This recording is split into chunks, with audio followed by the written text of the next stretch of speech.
Beatriz Paredes, licenciada en Sociología, un posgrado de Letras Hispanoamericanas en la Universidad de Barcelona, senadora, diputada, gobernadora, mujer de letras, 8 libros en su haber. ¿Quería usted hacer música? Y soy remúsica, pero no de Pero la que quería. decidió estudiar sociología. Tengo aquí una cita que usted dijo: aunque viví en la Ciudad de México algunos años de niña, mi madre siempre vivió en la capital. Yo estudié en la secundaria y la preparatoria en Huamantla, en el estado de Tlaxcala. Había recorrido el mundo a través de la literatura, siendo lectora voraz desde la infancia. Conocí de los océanos y de las selvas por Julio Verne y Paul Salgari. Los suburbios de Londres, acompañado a Sherlock Holmes en sus investigaciones. Es usted una mujer del mundo.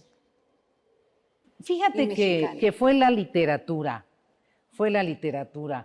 porque al mismo tiempo soy profundamente tlaxcalteca.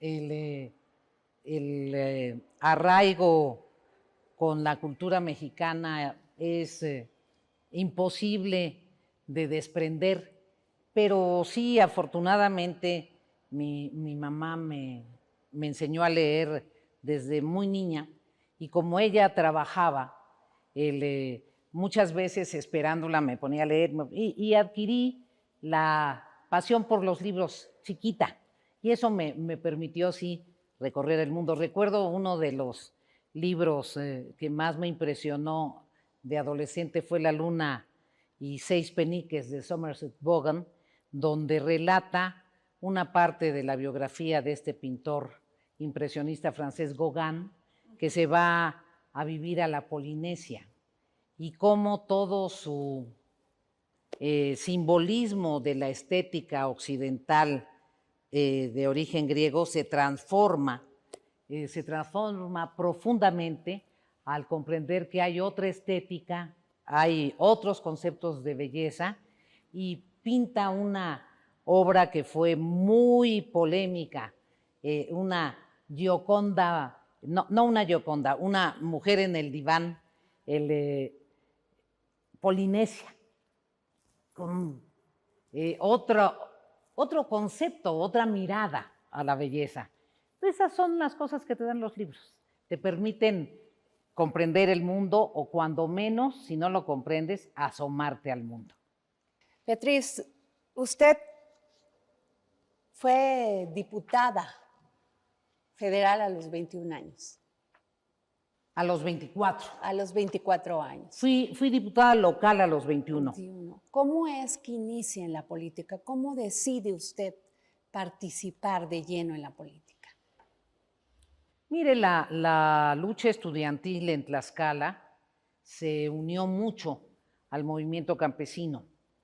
El movimiento campesino tlaxcalteca fue muy importante en los años 70, 72, 75, 76. Y nosotros en la preparatoria de Huamantla nos hermanamos con las luchas campesinas. También la Normal Estatal participó cerca de las luchas campesinas, y en ese sentido mi relación con el mundo rural era muy cercana, no solo por la familia de mi padre de origen rural, aunque él después fue marinero, sino también porque aprendí a alfabetizar. En la secundaria aprendí a alfabetizar, y era alfabetizadora de los campesinos de la región de Huamantla, que son otomís, son de origen otomí. Yo soy tlaxcalteca, de la zona tlaxcalteca del estado de Tlaxcala, y solo hay un municipio otomí, que es Huamantla. Ixtenco es el municipio, pero los campesinos de Huamantla son otomís. Entonces, en ese sentido, acompañaba a las señoras campesinas, me daba cuenta de su problemática. Así empezó acompañando las reivindicaciones del sector agrario. Yo entré a la política comprendiendo que la política es un instrumento para cambiar las cosas. Para mí la política no es un fin, la política es un medio para poder transformar la realidad, para que la realidad pueda ser más justa.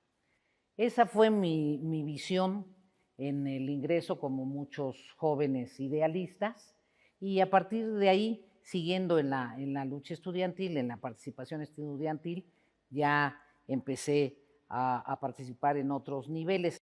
La relación con el mundo rural a mí en esa etapa fue muy relevante. A mí los campesinos y las campesinas me conmueven, me sacude su realidad.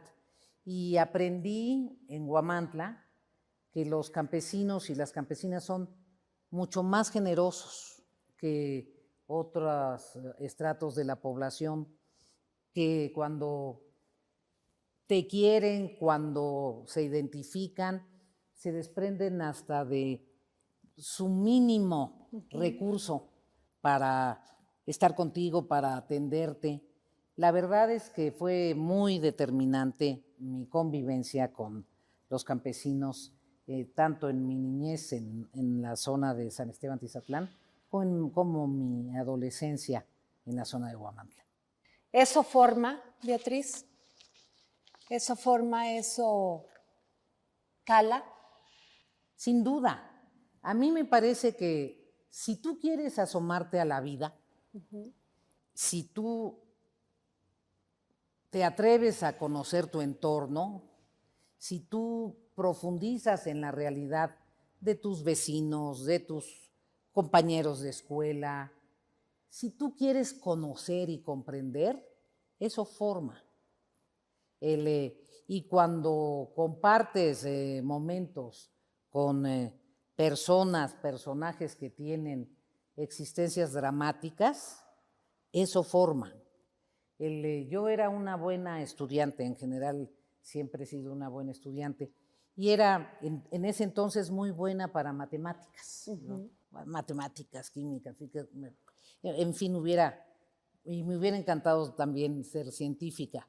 Y el maestro de matemáticas me dijo: Beatriz, tú que estás muy bien en matemáticas, te encargo que le ayudes a Benjamín, un muchacho que era de los que iban más atrás en la materia. Y me volví amiga de Benjamín. Benjamín era hijo del presidente del comisariado ejidal de Huamantla. Y me di cuenta con un enorme dolor cómo Benjamín hacía lo posible por aprender, se esmeraba, le dedicaba horas, pero no memorizaba, no aprendía. Y ahí me di cuenta lo que significa la desnutrición. Ahí me di cuenta que si Benjamín desde niño tomó té y pulque y muy poca proteína, y eso que era hijo de un campesino con cierto nivel, presidente del comisariado, pero en la pobreza real del mundo rural tlaxcalteca en ese entonces. Y la familia quería que Benjamín saliera adelante porque era el único que había llegado a la secundaria, de todos. Pero Benjamín no podía. Y entonces comprendí que la desnutrición infantil no te ayuda a formar capacidad retentiva. Así nos pasa. Miles de compatriotas que por desnutrición no tienen buena memoria. Y tú les dices: por favor, pásame el agua, y voltean, y luego voltean. ¿Qué le debo de pasar? Es eso. Hay profundos problemas que se deben a condiciones de pobreza, y eso conmueve, eso. Primero te conmueves, te cala, como tú dices, pero luego te indignas. Y entonces canalizas ese deseo de justicia, ese deseo de transformación, pues en la actividad política, ¿no? Al igual que Benjamín, me imagino, Beatriz, que también usted observó y ubicó la gran problema de la equidad de género, del tema del maltrato hacia las mujeres, de la violencia contra las mujeres. de manera muy brutal. Un día estábamos, una de mis compañeras era hija de un hacendado y nos invitó a su rancho a comer. En Tlaxcala toman mucho, es uno de nuestros problemas sociales.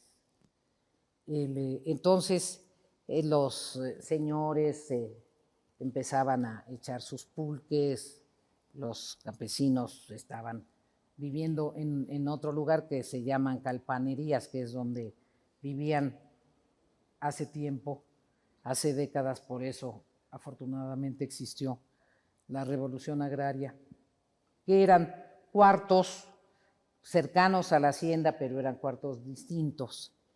Y estaba un grupito de señores hacendados y administradores, y pasó una jovencita, chiquita, 13 años, 14 años, que se acababa de bañar, traía el pelo mojado, una jovencita campesina, y oí un diálogo terrible entre los señores, horrible. Ese día, ahora sí que dicen que en la vida uno debe tomar partido. Ese día yo tomé partido. Estaba en quinto de primaria, pero ese día tomé partido. Dije, yo voy a estar del lado de los campesinos y voy a estar del lado de las mujeres campesinas. Ese día. De lo que oí, que dijeron, malvado y abusador y cínico. Sí, desde luego viví muchas experiencias de falta de respeto a las mujeres, de incomprensión de su condición de igualdad, como ser distintos no significa ser inferiores, pero yo personalmente tuve un padre que me trató siempre de manera excepcional. A mí la vida me regaló un padre muy generoso, compañero, y una madre muy ejemplar, muy trabajadora, los dos de trabajo, y mi papá, que había sido marinero. Yo viví sola con mi papá varios años. Él no me trataba de manera distinta, sino como su grumete, su auxiliar del barco. Entonces siempre me trató igual, igual que él. Imagínate, nos poníamos de acuerdo y me decía, a ver, Beatriz, estas son las reglas de la casa. Me daba las reglas, los horarios. A mí me toca cocinar lunes, miércoles y viernes, a ti te toca martes, jueves y sábado. A mí me toca hacer las camas tales días, a ti te toca tales días. Los domingos, si quieres salir, me avisas. Tienes que llegar. Entonces era un arreglo perfecto, normas claras, precisas, pero nunca sentí que éramos distintos. Okay. Sentí que era mi papá y yo, su hija, y que nos ayudábamos y que cooperábamos. Nunca pensé que era yo inferior, nunca. Nunca, nunca. Porque si tu figura paterna te da tanta seguridad, pues es difícil que después la pierdas rápido, digamos.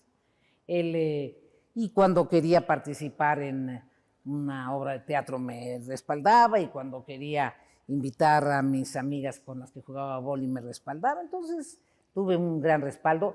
Y el ejemplo de mi mamá, que nunca se rindió, que enfrentó todo, pues me hizo muy segura. Beatriz, usted habla de una manera muy emotiva de su madre y le dedica un libro que se llama Hablemos de la niña, de esta relación entre usted y su madre. Y no quiero decir las últimas horas, sino los minutos que se quedan. Pues efectivamente mi mamá tuvo un accidente vascular cerebral muy joven, a los 50 años. se quedó como vegetal una temporada y fue reviviendo. Yo tengo una gran empatía con las personas discapacitadas, por eso, porque pude constatar la falta de infraestructura en la Ciudad de México, los problemas para lograr la rehabilitación, en fin. El caso es que mi mamá, después de este accidente vascular cerebral y después de una temporada como vegetal, fue reviviendo y volvió a mover toda la parte izquierda del cuerpo, no la parte derecha. Ella era diestra y aprendió a escribir de nuevo con la mano izquierda, aprendió a dibujar, porque fue dibujante profesional, y tuvimos una relación en toda esa etapa en donde aprendí muchísimo, lo trato de reflejar en el libro en su honor, Hablemos de la Nina. Aprendí a apreciar cosas que ni siquiera las consideraba antes. El reino de las pequeñas cosas, de los pequeños logros, el que la diferencia entre poder tomar la cuchara y llevártela a la boca solo, 30 centímetros de diferencia, cambian tu vida.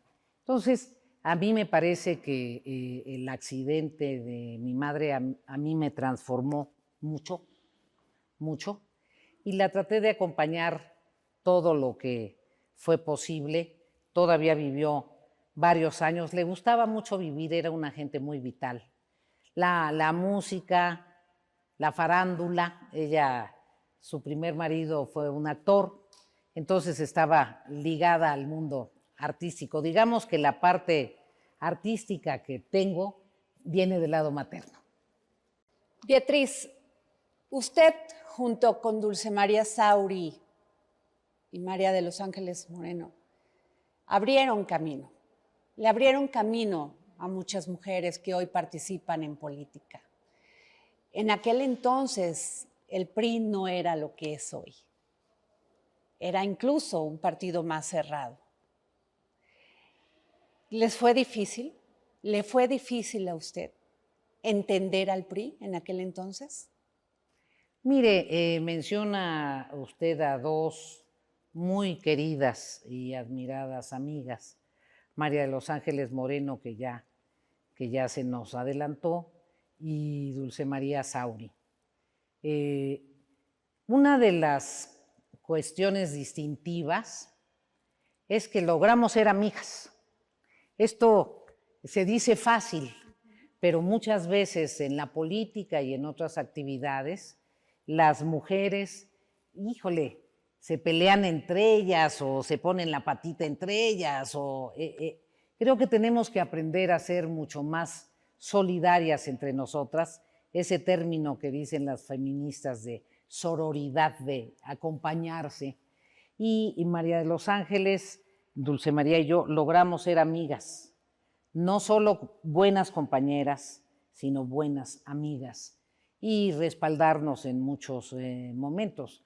Yo tuve el privilegio de ser la líder del grupo parlamentario del PRI en el año 2000, la primera vez que perdimos la presidencia de la República, encabezar la oposición en la Cámara de Diputados, y la presidenta del partido era Dulce María Sauri, y teníamos una muy fluida comunicación, y creo que además nos unió a las tres una identidad ideológica de cómo vemos el desarrollo del país. De manera distinta, a las tres nos costó trabajo. En mi caso, yo tuve la enorme oportunidad de, al inicio de mi carrera política, trabajar al lado de un gobernador de Tlaxcala progresista, que había sido líder de la Cámara en la época de don Adolfo López Mateos, de la izquierda atinada, de la izquierda dentro de la Constitución. Entonces eso me facilitó mucho las cosas, porque don Emilio me dio muchas oportunidades o no me cerró posibilidades. Después yo milito en una organización campesina, en la Confederación Nacional Campesina. Cuando quise ser líder de la Liga, que es la expresión estatal de la CNC, me dijeron, no, ¿y por qué no? Porque eres mujer y los campesinos son bien machos y no te van a dejar pasar. ¿Cómo que no? No hay nada que prohíba que haya un secretario general mujer. No te van a hacer caso, vas a debilitar a la CNC. Entonces vine a ver al líder nacional y le dije, a ver, maestro, dicen que no voy a poder representar a los campesinos. Pues son ellos los que quieren que sea yo la dirigente. Dicen que los campesinos son muy machos y no me van a hacer caso. Le propongo que hagamos elecciones. Vamos a hacer elecciones. Si los campesinos no me quieren, voy a perder. Y le digo, yo sé quién no me quiere. A mí no me quiere el cacicazgo campesino. Y me da mucho gusto que no me quiera. Lo que represento es una nueva generación, un nuevo modo de ver la lucha campesina, y los campesinos de las nuevas generaciones están conmigo, ya están hartos de que los manipulen los caciques. Pero bien ganado, bien perdida, vamos a hacer elecciones. Entonces, hicimos elecciones, gané. Una elección competida, yo nunca he tenido las oportunidades fáciles, Adrián. Y la mayoría de las veces, las grandes oportunidades políticas que he tenido han sido por elección. Fui presidenta del PRI por elección, primero consulta a la base, después elección de delegados, pero fui por elección, no por designación. Fui líder de la bancada priista por elección. Soy una gente acostumbrada a competir, a ponerme lo mejor de mí misma y después a conciliar. Quien es demócrata tiene que saber conciliar. Quien es demócrata tiene que saber sumar a las partes para impulsar el desarrollo del todo. No, soy una agente demócrata y sé lo que significa vivir en un entorno político democrático. México, su México, nuestro México, ¿está preparado para tener una mujer presidenta? Claro que sí. Lo afirmo contundentemente. En la realidad social mexicana, las mujeres juegan o jugamos un rol principalísimo. Las mujeres, muchas mujeres mexicanas son jefas de familia, muchas. Hay más familias monoparentales que lo que reconocemos. Cuando su marido se va de migrante, muchas mujeres campesinas se quedan al frente de la parcela. Hay una irrupción de las jóvenes mujeres en la universidad.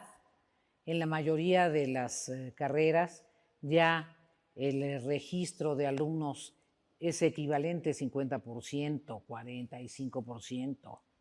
El promedio de las mujeres universitarias en general es alto. Hay mujeres en carreras como las ingenierías que son muy relevantes. Es un cambio generacional extraordinario, una exigencia de participación. La estructura del sector salud está sostenido por enfermeras y por médicos y médicas, pero las enfermeras juegan un papel muy relevante. En el sistema educativo las profesoras juegan un papel muy relevante. Las mujeres mexicanas están en todo, están en todo. Y yo participo en la primera legislatura de la paridad, donde estamos mitad y mitad legisladores. Entonces, desde luego que México está preparado para que una mujer sea presidenta. Beatriz, hay una crisis real en los partidos. Efectivamente. No solamente en el PRI, en el PAN, en el PRD, lo vimos en las pasadas elecciones. La gente se está alejando de los partidos. Y usted ha dicho que el gran problema es esta intermediación social. Ya no son los partidos ni los políticos, esos intermediarios sociales. Y además ha cambiado la manera de comunicarse, que tampoco lo han entendido los partidos. ¿Por qué quisiera ser candidata de una alianza a la presidencia de la República? Primero, porque así lo señala el sistema electoral mexicano. No puedes ser candidato sin que te respalde algún partido político, a menos que te registres como candidato independiente, lo cual tiene otras ventajas y otras desventajas. Pero aquí la construcción de una alianza partidista, la construcción de un gran frente opositor, no solo con partidos políticos, con movimientos sociales, con personalidades de la sociedad civil, con personas que deseen que las cosas cambien, parece lo más sensato para poder competir genuinamente contra quien resulte candidato del gobierno. En ese sentido, me hago cargo de que hay una crisis muy grave en los partidos políticos. Incluía yo a Morena, ya ve cuántas quejas tuvieron en la selección de sus delegados y la serie de conflictos internos que tienen. Es un planteamiento generalizado. Creo que los partidos políticos tendrán que hacer una revisión muy profunda de cómo se relacionan con la sociedad y a quienes de veras pretenden representar y no estar sumidos a veces en farsas o en simulaciones. Pero ese no es el problema de la ciudadanía. La ciudadanía tiene que tener las posibilidades de observar candidatos que planteen las preocupaciones ciudadanas. Gente que comprenda al país, que conozca al país y que no sea temeroso de decir lo que verdaderamente está pasando. Tenemos un gravísimo problema de inseguridad. Aunque no hablen los políticos de ello, la gente lo sabe, la gente tiene miedo en muchas zonas del país. Tenemos un problema real en donde la economía, de estar estancada con esta inflación, a la gente ya no le alcanza para comprar lo básico. Hay problemas verdaderos, no estas disputas por el poder entre los partidos políticos. Y esos son los problemas verdaderos que tiene que enfrentar un candidato o una candidata con propuestas de solución. Los tiempos y lo que decía hace un momento de la comunicación han cambiado, nos han rebasado. ¿Cómo se tiene que comunicar un político en estos momentos para llegar a estos jóvenes que no saben por quién votar, qué propuesta seguir? ¿Cómo se tiene que comunicar un político que entendió otra manera de comunicarse? Yo creo que siempre la mejor comunicación es la que dice la verdad. La verdad. La verdad a veces duele, a veces es dura, a veces es triste, pero si la verbalizas, puedes hacer un diseño para resolver lo que te plantea esa verdad. Y creo que hay que reconocer el papel de los medios de comunicación, los convencionales y los alternativos. Y en los medios alternativos hay que reconocer el nuevo lenguaje. Eso quiere decir algo. Y la gente se comunica más rápido. Entonces tienes que lograr transmitir conceptos más rápido. El rap es un interesante medio de comunicación, porque el origen del rap es la denuncia social involucrada con un ritmo que corta las notas musicales y que te va marcando una pauta. Yo creo que simplemente si te quieres comunicar de verdad, si dices la verdad y sobre todo si escuchas. Creo que un grave problema que tienen los políticos o que tenemos los políticos y las políticas es que de repente nos gusta a nosotros hablar y hablar y hablar y hablar y poco escuchar. Es indispensable escuchar, hay que recuperar la calidad del diálogo. No podemos estar atrapados en una serie de ofensas y de descalificaciones como método de conversación. Hay que conversar, hay que escuchar, hay que resistir la crítica, incorporarla, hay que ser autocrítico y hay que hablar con la verdad. Beatriz, muchos críticos de la democracia, como se está dando en México, dicen que la democracia es cara y poco competitiva, que está sobrevalorada la alianza. ¿Qué piensa usted?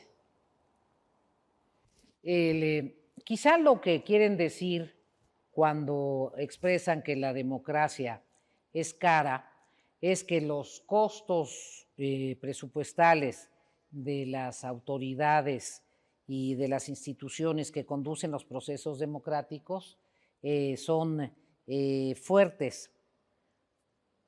Sin duda nunca han vivido en un país autoritario. No tienen idea del costo de la no democracia, el verdadero costo sobre la libertad, sobre el ejercicio libre de la profesión, sobre el ejercicio libre, como lo señalan las leyes, de la propiedad, y sobre la libertad de expresión. Si aquí vivimos en una democracia y a veces los periodistas son cuestionados por opinar distinto y es el país más de América Latina más riesgoso para el ejercicio periodístico, bueno, la democracia, el valor de la democracia no se da en pesos y centavos. El valor de la democracia es total porque nos supone un marco de convivencia con libertad y con respeto a los derechos humanos. Y eso es invaluable. Creo que en ese marco es posible reducir los presupuestos de manera racional, pero no irracional, haciendo mayores esfuerzos de austeridad.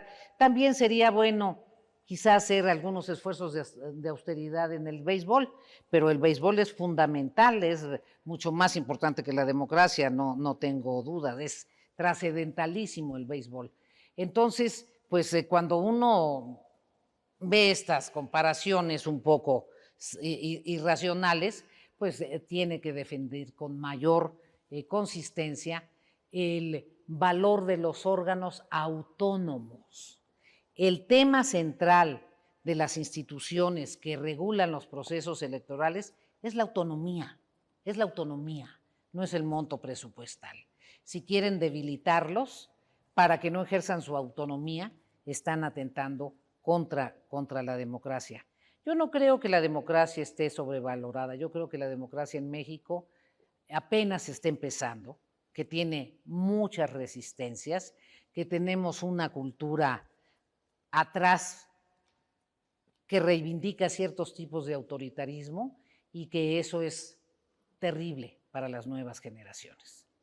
Beatriz, la educación. Usted fue una niña que tuvo oportunidad de estudiar música, querer ser científica. Tenemos un gran problema en la educación en México. Los jóvenes no tienen esa posibilidad de estudiar en universidades que les provea de innovación, de tecnología. Muchas veces esas carreras tienen que irse al extranjero y ahora pues ni siquiera tienen oportunidad de tener becas. ¿Qué cambiaría Beatriz Paredes si llegara a ser candidata a la presidencia y presidenta de este país? En materia educativa, primero garantizaría que hubiera un mayor número de escuelas de tiempo completo, para que las madres trabajadoras, para que las familias de escasos recursos tuvieran la certidumbre de que su hijito o hijita va a la escuela y ahí reciben alimentación suficiente y nutritiva para que sean buenos estudiantes y ellos alcancen a desarrollar su jornada de trabajo sin la angustia de quien recoge a sus niños. Segundo, garantizaría el que hubiese una buena enseñanza de las materias esenciales en toda la historia del proceso educativo, una buena enseñanza de matemáticas y una buena enseñanza de gramática, aprender a hablar, aprender a leer y tener comprensión de lectura. Garantizaría que hubiera un programa intensivo de educación física para que podamos con una disciplina deportiva combatir la obesidad, que es uno de los problemas más graves para la infancia mexicana. Tal vez pensaría, discutiéndolo con maestros y con expertos, que el ciclo básico fuera de 10 años, para que en el ciclo básico, cuando los niños y las niñas tengan su certificado de ciclo básico, ya hayan cubierto primaria y secundaria, y eso empuje la instrucción hacia arriba. Establecería sistemas duales de educación en el nivel medio y medio superior, en donde los niños y las niñas y los adolescentes siguieran aprendiendo las cuestiones básicas del conocimiento universal, pero también aprendieran disciplinas que les permitieran trabajar, un esquema de educación dual convenido con el sector empresarial. Pondríamos mucho énfasis en el conocimiento científico, en la transferencia de tecnología. Nosotros incorporamos en la reforma al artículo 3 constitucional la enseñanza de civismo, la recuperación de la ética, la enseñanza de las artes, especialmente de la música, que tiene muchas ventajas formativas, te enseña a trabajar en equipo, te enseña a escuchar al otro, tienes que ir limpiecito, en fin. Y en el terreno de la educación superior haría un replanteamiento de horarios. Tenemos instalaciones educativas. Lo que tenemos es un uso insuficiente de esas instalaciones educativas. Me parece que podríamos hacer un gran esfuerzo de horarios matutinos empezando más temprano, horarios media tarde y media, previa tarde y tarde, y un horario nocturno.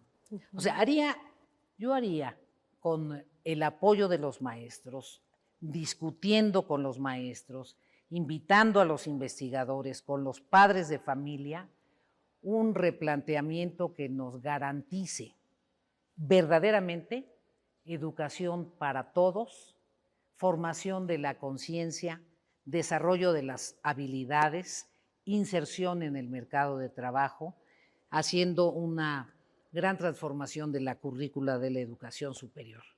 Un gran sistema de becas que ya se estableció en esta administración, pero habría que ver la focalización de las becas con mucho más orden.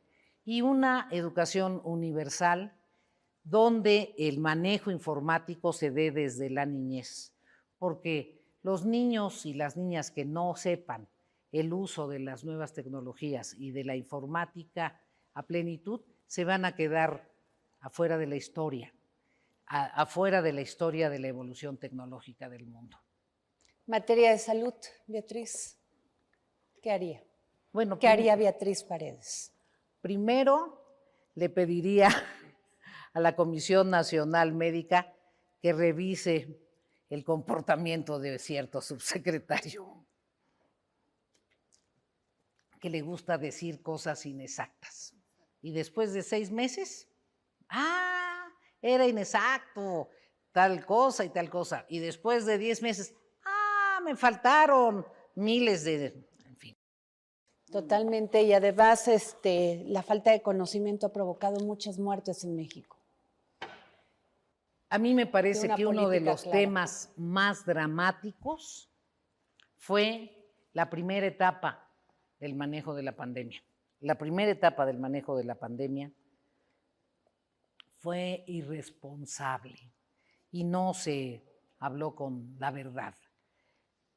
El sistema de salud mexicano, querida Adriana, era un sistema del cual estábamos en relación a América Latina muy arriba. Era la combinación de la Secretaría de Salud y el Instituto Mexicano del Seguro Social y el ISSSTE. Había un planteamiento de articulación, de coordinación. No se puede despreciar a las instituciones. No se pueden despreciar a los médicos mexicanos nada más porque no coinciden con tu planteamiento. El tratamiento que han recibido los médicos mexicanos, las doctoras mexicanas, el personal de enfermería, los paramédicos, etcétera, es inconcebible. Nosotros tenemos la escuela más prestigiada de cardiología en la medicina pública. En México se realizó el primer trasplante de corazón. Tenemos especialistas mexicanos que son reconocidos en todas las instituciones de salud del mundo. Y en México los pateamos, no los respetamos. Claro que tenemos que hacer un gran trabajo en el primer nivel de atención, pero aquí les pasó que pensaron que la cuna del niño estaba sucia y en lugar de lavar la cuna del niño, tiraron en la cuna con todo y el bebé adentro. Iniciaron una transformación del sistema de salud sin conocerlo, sin comprenderlo, sin respetar a los médicos.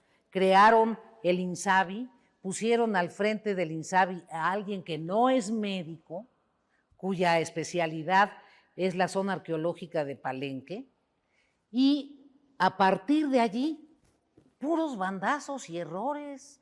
No compraron a tiempo los insumos para hacer las vacunas. Es la primera vez en la historia reciente de México que no se vacunaron a todos los niños en torno a sarampión y en torno a polio.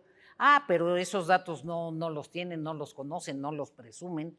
Entonces, me parece que en materia de salud ha habido un desastre en la administración de salud. Beatriz, el gobierno federal, el presidente dice que gran parte de nuestros problemas ha sido la corrupción de los gobiernos anteriores. Y ahí se justifica todo esto. El presidente siempre ha reiterado este planteamiento. Es un discurso que tiene hace muchos años. Yo lamento mucho, rechazo la corrupción y lamento mucho que se hayan dado casos de corrupción en todas las administraciones, sean priistas, sean del PAN, sean perredistas, sean morenistas. A mí me sorprende que una persona tan preocupada por la corrupción haya dejado clasificados y cerrados los expedientes del segundo piso del periférico.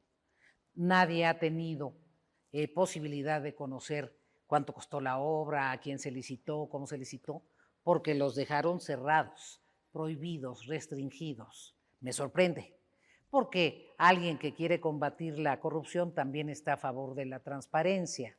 Me sorprende también que en esta vocación, porque no haya corrupción, los contratos no se liciten.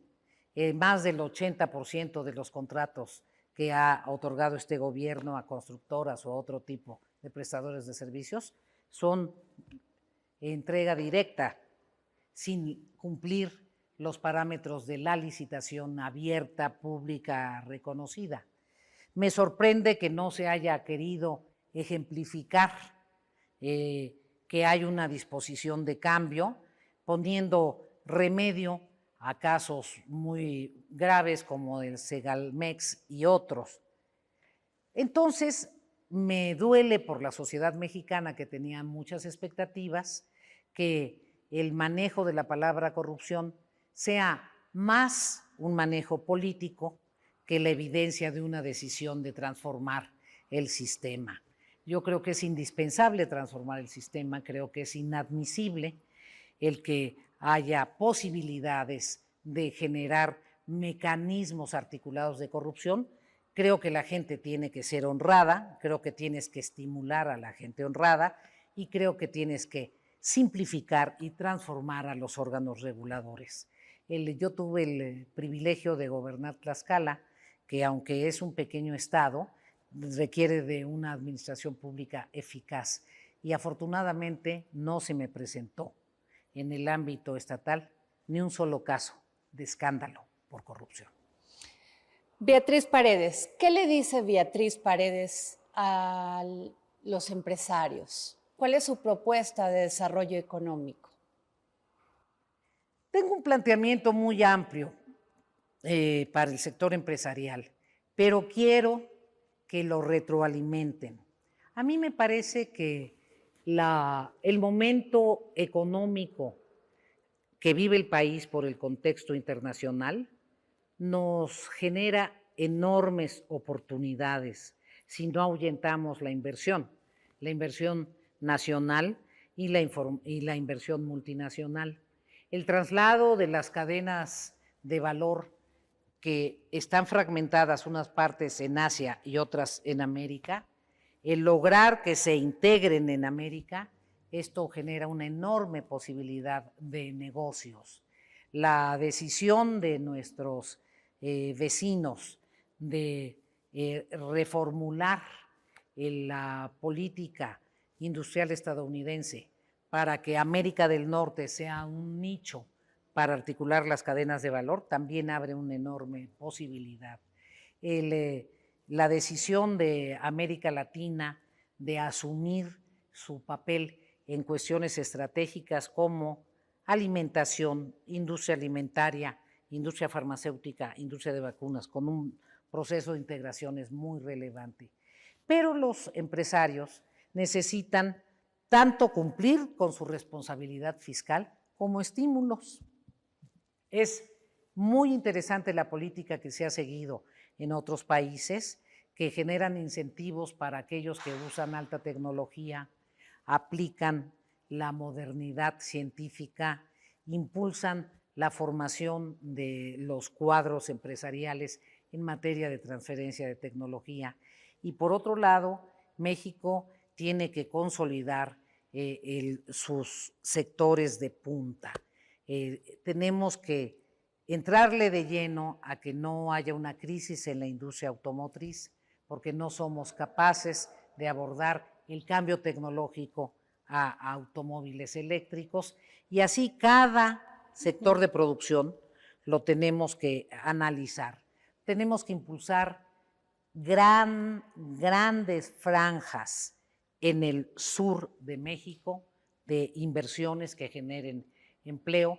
Tenemos que consolidar al empresariado que está en el norte, aprovechando instituciones financieras como el NatBank, y tiene que haber una decisión política de política industrial con respaldo financiero. Son una serie de ideas, en muchas llego hasta el detalle, porque me tocó gobernar en la transición del mundo rural al mundo industrial en Tlaxcala, todo lo que hicimos para esa transición, y en muchas regiones del país hay esta transición y en otras tenemos que impulsar a los sectores de punta. Beatriz, sin embargo, los empresarios siempre están temerosos de que el gobierno, cuando genera programas sociales, genera a veces crisis. Inmediatamente se va contra ellos y quiere regular los mercados. Entonces dicen, bueno, los mercados se regulan solos, oferta-demanda. ¿Usted cómo ve esto? Yo no pienso, Adriana, que los empresarios siempre están temerosos.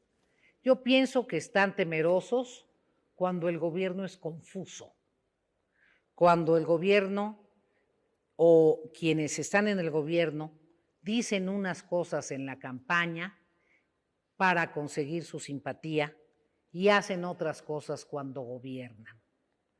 Creo que los empresarios se preocupan cuando hay discursos contradictorios. Un día depende del humor en el que amanezca el jefe de Estado, un discurso, y a la semana otro discurso. Pienso que los empresarios se preocupan cuando en áreas estratégicas acá hay cambios de titulares cada rato, porque no se ve claro que haya continuidad, no se ve claro que haya el cumplimiento de un plan. Pienso también que se preocupan cuando se pretende que la política industrial, la política de relación con los sectores de producción, se rija no por la ley, sino por la ideología. Lo importante es garantizar certidumbre con la vigencia del Estado de Derecho. Y si tenemos que hacer transformaciones, no fuera del Estado de Derecho, no sin dialogarlas, no sin construir grandes acuerdos. El país requiere grandes acuerdos. El país nunca, en ninguno de sus periodos de la vida nacional, ha podido avanzar para la resolución de sus problemas profundos en medio de grandes confrontaciones. En México, las confrontaciones nunca se quedan en la superficie. Cuando tú alientas la confrontación, acabas encontrándote no con una pequeña hoguera, sino con un incendio. Y el país, para que podamos generar los empleos que requieren todos los mexicanos y las oportunidades que los jóvenes necesitan, los jóvenes que estudiaron con tanta emoción, las oportunidades que necesitan los jóvenes que no pudieron ir a la escuela, pero necesitan trabajar, requerimos grandes acuerdos, no grandes confrontaciones. Beatriz, el campo está pasando por uno de sus momentos más complicados. Sequías, falta de fertilizantes. ¿Qué hacer, Beatriz Paredes? Efectivamente, este ciclo agrícola viene muy difícil. Desde hace varias décadas necesitamos cambiar la política agropecuaria. Se habían encontrado algunos programas muy importantes para los productores en general, pero especialmente para los pequeños productores. Algunos de estos programas desaparecieron. Por ejemplo, prácticamente acabó el financiamiento al sector campesino de ejidos y comunidades. Prácticamente. La financiera rural prácticamente la desaparecieron. Al desaparecer uno de los fideicomisos que le daba solidez económica, prácticamente acabaron con la perspectiva de financiamiento. Desaparecieron las posibilidades del seguro agrícola en condiciones accesibles. Y desde luego, si los productores no pueden asegurar sus cosechas cuando viene sequía, cuando viene una tormenta, etcétera, no tienen modo de defenderse. La agricultura ha podido sobrevivir en la balanza comercial con Estados Unidos por los grandes agricultores, por aquellos que no requieren nada del gobierno y si no hay fertilizante lo han podido ir a comprar ellos al mercado internacional. No tenemos una política inteligente de fertilizante, no tenemos una política clara de semillas, tenemos una discusión un poco absurda en cuanto a que el algodón, por ejemplo, que es crucial para nuestra industria textil, el algodón mexicano padeció durante larga temporada de una enfermedad que le da al algodón.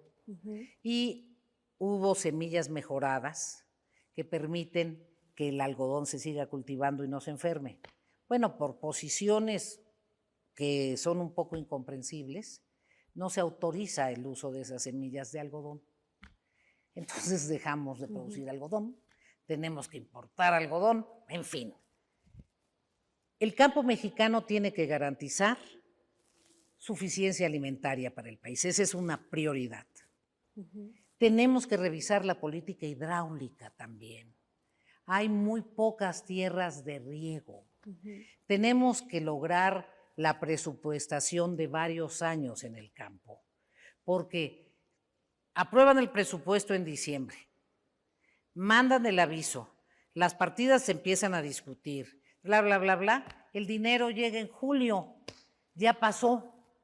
Llega el dinero para las obras cuando está la época de lluvias. Entonces tenemos que hacer una gran transformación en el flujo presupuestal, prioridad a los sectores claves para atender las necesidades básicas del país, certidumbre en la suficiencia alimentaria. Hay que tener una gran discusión de por qué se importan tantos granos. Somos muy deficitarios en granos, somos a veces cubrimos nuestra necesidad de maíz blanco, que es el que comemos los humanos, pero el maíz amarillo que en México se usa para la alimentación pecuaria no lo producimos y eso impacta la ganadería. Bueno, ¿qué te digo, Adriana? Toda mi vida he estado ligada al sector agropecuario. Vamos a construir junto con los productores, junto con los campesinos, junto con los agricultores. Esta es la primera vez en la historia en que estamos todos juntos, porque estamos muy preocupados por lo que han hecho, porque han golpeado mucho al campo, porque solo han podido sobrevivir aquellos que ya están articulados a alta tecnología y tienen recursos para cubrir la cadena de insumos, y el resto está en una crisis muy severa. Junto con ellos perfeccionaremos una propuesta. Beatriz, ¿qué piensa usted que el presidente dice primero los pobres? Y no quiero hacer la diferencia, pero ¿usted qué piensa de esto? ¿Sabes también a quién le han dado de palos terribles? Al sector pesquero. Y si nos importa la alimentación, tenemos que respaldar también al sector pesquero. Yo pienso que México es de todos. Pienso que los mexicanos somos todos. Pienso que México va a salir adelante, va a avanzar con el concurso de todos. Pienso que la obligación de un jefe de Estado es reconocer la diversidad de su sociedad y respaldar a cada segmento social para que pueda avanzar y no propiciar las confrontaciones. Si eres un dirigente de un solo segmento social, no seas jefe de Estado, sé un líder político de esa área. Es válido, hay gentes que tienen esa vocación, pero el jefe de Estado tiene como obligación cumplir la Constitución, y la Constitución es para todos los mexicanos, el sistema de derecho. Claro que hay que respaldar a los pobres, claro. Bueno, me lo dices a mí que he sido dirigente de la organización campesina de los campesinos pobres más importante del país. Desde luego, hay que hacerlo para que dejen de ser pobres, para que puedan incorporarse al trabajo, para que sean autónomos. Una política social de fondo y verdadera es la que apoya que la gente se vuelva autónoma, que si le tienes que dar respaldos, eso no lo deje encadenado a la burocracia. Los respaldos, las transferencias directas de recursos ya son un derecho. La legislatura en la que yo participo lo volvimos un derecho. No es que un gobernante sea muy bueno y otro sea muy malo y por eso se los dan. No, ya lo establecimos como derecho. Pero no puede cerrar los ojos a la enorme población que ha luchado para tener mejores condiciones de vida. No puede ser motivo de castigo o de regaño que te hayas esforzado para tener posibilidades de que tus hijos estudien bien, para tener posibilidades de vivir no en una vivienda de una sola habitación, sino en una casita, para hacer lo posible por tener un carro que pagas a plazos. No puedes condenar el trabajo y la capacidad de superación de las personas. Los países se construyen con las personas que desean superarse. Entonces, me parece que ese ha sido uno de los pronunciamientos más desafortunados que yo he escuchado. Beatriz, y por último, los jóvenes. Estos jóvenes que tienen edad para votar, mujeres y hombres, que desean un cambio en México, que desean creerle a México, creerle a los políticos. ¿Qué les dice Beatriz Paredes? Y también preguntarle, ¿Beatriz Paredes está lista para el 2024? Empiezo, Adriana, con la pregunta que formulaste en segunda. Yo estoy lista, estoy preparada, conozco cómo se gobierna, he gobernado, he estado en las áreas estratégicas de la administración en momentos muy delicados de la vida nacional y siempre he procurado que prevalezca el diálogo, que prevalezca la comprensión de todos los sectores, de todas y todos los mexicanos. Creo en el Estado de Derecho, me parece esencial para garantizar una convivencia con reglas claras para todos. Soy consciente de los enormes problemas, enormes.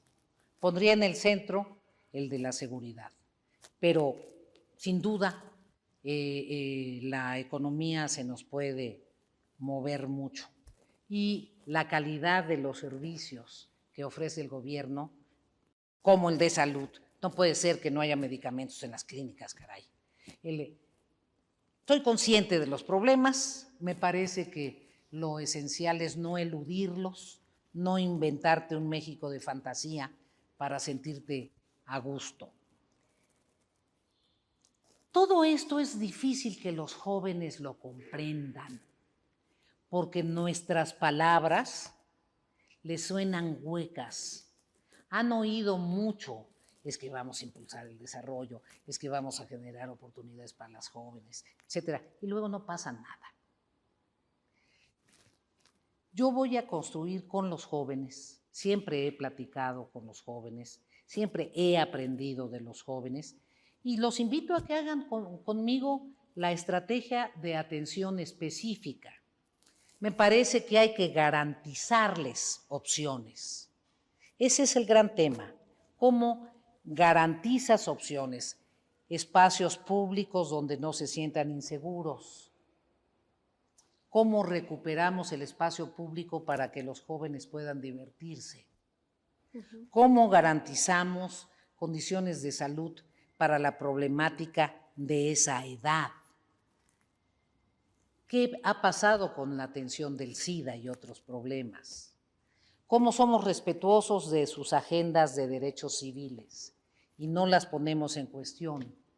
Desde luego, quienes tienen otra opción para vivir su vida, tienen que ser plenamente respetados y generar cauces de oportunidades. Pero eso hay que platicarlo con los jóvenes. Nuestro lenguaje a veces está muy gastado. Te digo que al principio que me preguntaste cómo se comunican los jóvenes tecnológicamente, desde luego, a través de los medios alternativos, pero a través del rap.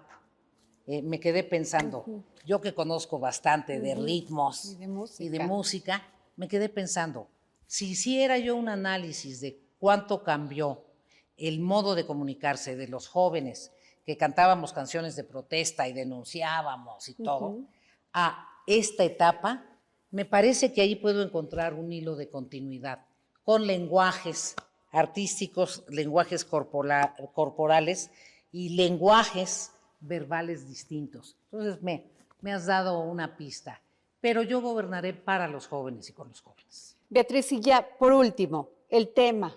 Con Beatriz Paredes, las mujeres podemos caminar seguras en este país, y el tema de la seguridad. Vamos, eso sí, ineludiblemente, no solo porque soy feminista, sino porque no es racional, no es normal la violencia cotidiana. No podemos permitir que se crea que es normal. No es normal que no participando en ninguna confrontación bélica, en el país haya más muertos que en las guerras, que sí son guerras.